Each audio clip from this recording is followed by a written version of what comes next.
AIMIM chief Asaduddin Owaisi के इस tweet ने भरी सर्दी में सियासत में गर्मी ला दी है। दरअसल आम आदमी पार्टी ने दिल्ली की सभी विधानसभा सीटों पर सुंदरकांड करने का ऐलान किया था, जिसे लेकर ओवैसी ऐसे भड़के कि उन्होंने आपको आरएसएस का छोटा रिचार्ज बता दिया।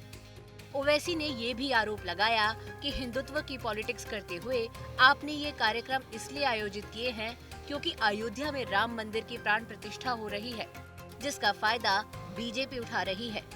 जाहिर है आम आदमी पार्टी को ओवैसी की बात चुभ गई। ओवैसी ये कह रहे हैं कि जो शिक्षा और सेहत की बात करते थे वो अब संघ का एजेंडा चला रहे हैं। नहीं, मुझे लगता है कि यही गलतफहमी है।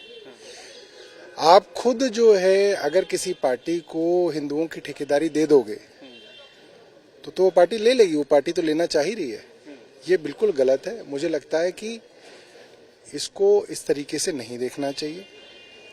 जो भी नेता हैं वो किसी किसी धर्म से हैं, अगर वो अपने अपने धर्म के अंदर आस्था रखते हैं, उसके अपने विधि विधान से कार्यक्रम करते हैं, तो हमें इसमें कोई दिक्कत नहीं है, सबको करना चाहिए।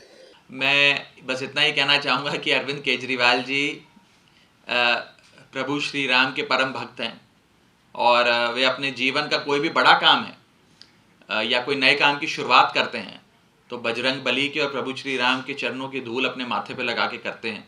उन्होंने दिल्ली में श्रवण कुमार बनके हजारों बड़े बुजुर्गों को तीर्थ यात्रा करवाई। उन्हें वाराणसी से लेकर दरबार साहब से लेकर अजमेर दरगाह शरीफ तक हर जगह मत्था टकवाया, वहां पे उनके दर्शन करवाए। खास बात यह है कि आम आदमी पार्टी पर हल्ला बोलने के साथ ओवैसी ने कांग्रेस को भी निशाने पर लिया है। उन्होंने प्राण प्रतिष्ठा समारोह में जाने से कांग्रेस के इनकार पर भी सवाल खड़े किए और कहा कि कांग्रेस संदेह का माहौल पैदा कर रही है, जो बीजेपी चाहती है। नहीं, इतना जो आप जो पॉलिटिक्स ऑफ कंफ्यूजन करना चाह रहे हैं, इससे फायदा किसको हो रहा है? इससे फायदा क्या संविधान में जो सेकुलरिज्म है, प्लुरलिज्म है, डाइवर्सिटी की जो बात होती है, इक्वालिटी की, लिबर्टी की, किसको फायदा हो रहा है? आप तो वही कर रहे हैं जो मोदी चाह रहे हैं।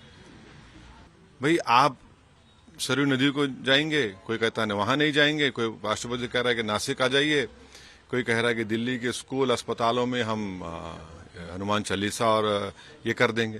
तो फिर फर्क क्या बचा है आप में?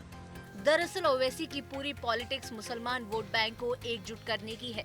अपनी इस कोशिश में वो अक्सर ऐसी बात कह देते हैं जो हिंदू विरोधी प्रतीत होती है। हाल ही में उन्होंने मुसलमान युवाओं से गुजारिश कर दी थी कि उन्हें सभी मस्जिदों में जाकर नमाज पढ़नी चाहिए, क्योंकि ऐसा नहीं हुआ तो उन्हें तोड़ दिया जाएगा।